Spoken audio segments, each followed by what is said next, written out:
How many of you in this school this year, you've heard,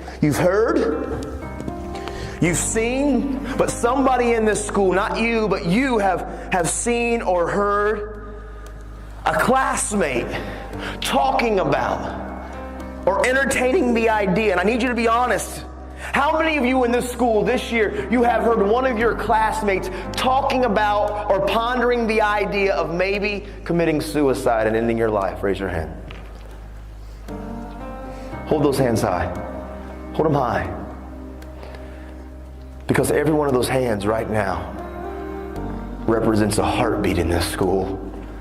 Every one of your hands represents a young man and a young lady in here that has been contemplating maybe giving up's an option.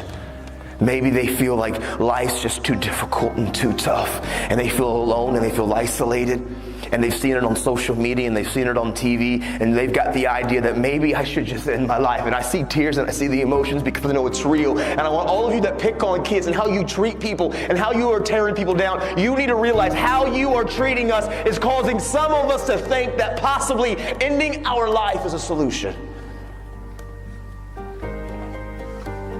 Your words hurt us. And you know what the truth is? A lot of you wear masks and you treat people a certain way. But the truth is you hide behind your mask because you probably have battled suicidal thoughts yourself. And so you mask it and you act like your skin's thick. But really on the inside, there's times you feel alone and feel abandoned. And I hear the tears, man. All of you listen to me, young men and young lady that's in this school right now. Any of you that have been contemplating and you've actually thought about, maybe I should just end my life, I would be the very first one to look at you face to face and tell you very boldly, but very matter-of-factly, don't you dare die. Don't you dare believe the lie that ending your life, don't you dare believe the lie that ending your life is any answer or any solution, because inside of every single one of you that have been contemplating, maybe I'm alone and I'm isolated and nobody cares about me and I feel alone, is a lie. You are not alone. You are not by yourself. There are people and friends and family and teachers, people here that believe about you.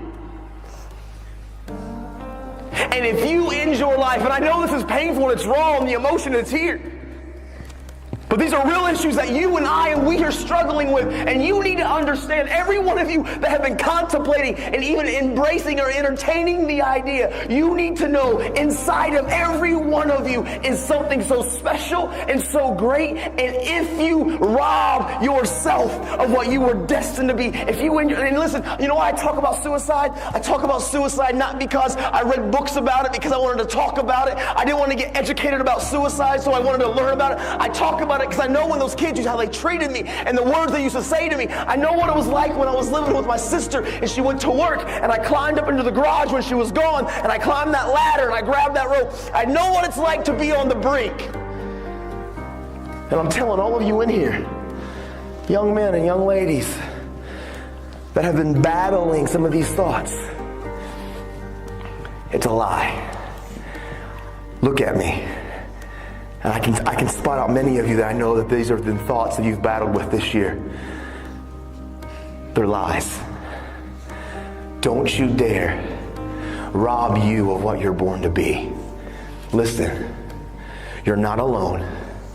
There are many of us that battle these same thoughts, these same pains, these same struggles. But inside of every one of you, I promise you, if you believe the lie and actually try to take your own life out, you're robbing this community, this school, your family, and you're robbing yourself of what you were destined to be. Because inside of all of you who are battling the ideas of giving up on life, you're robbing. Some of you are born to be doctors and scientists and teachers and entertainers and musicians and radiologists and social workers, counselors. Some of you are born and destined to do amazing things that can impact and change this world. And if you believe the lie and you let the life and the world try to take you out, you are robbing us of what you were born and destined to be. Listen, my little girl, I have a little girl that's 18 months. In the future, she could get sick and have some disease. And maybe you're the one that's born and destined to create the cure. And if you end your life and you rob us of what you were born to be, I need you. And those next to you need you. You're not alone. Don't believe those whispers and don't entertain those thoughts.